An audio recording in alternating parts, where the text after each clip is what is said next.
আসসালামু আলাইকুম সবাইকে। আশা করি সবাই ভালো আছেন। আমরা ব্লেম দিতে খুব পছন্দ করি না অন্যকে।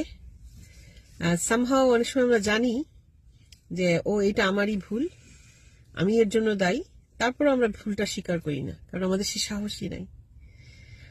আমরা অন্যকে সেই ভুলের দায়টা দিয়ে দিই।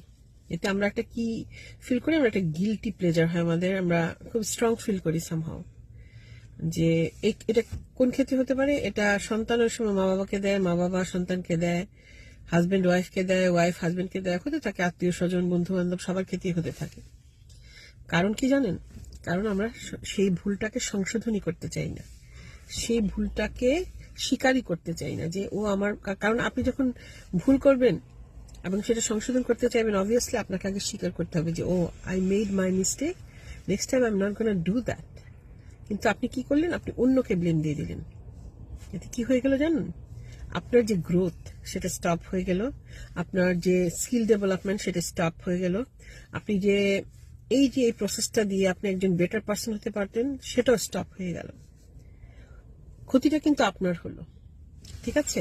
আমরা মানুষ ভুল করবই, তাই বলে এই নয় যে আমাদের ভুলের দায়টা আমরা অন্যকে দিয়ে দিব, কারণ আমরা খুব পছন্দ করি অন্যকে দিতে।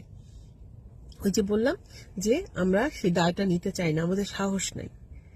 একবার নিজের ভুলটা স্বীকার করে দেখুন এবং সেটা সংশোধন করার চেষ্টা করুন। দেখবেন যে আপনি আগের চেয়ে বেটার পার্সন হয়েছেন এবং আপনার গ্রোথ বেড়েছে। সেটা আপনার যে কোনো ক্ষেত্রে হতে পারে, আপনার মেন্টাল ক্ষেত্রে, আপনার ফিজিক্যাল ক্ষেত্রে, কেরিয়ারের ক্ষেত্রে, আপনার দুনিয়া আখিরাত সবকিছুর ক্ষেত্রে। ভেবে দেখবেন সবাই। আল্লাহ হাফেজ।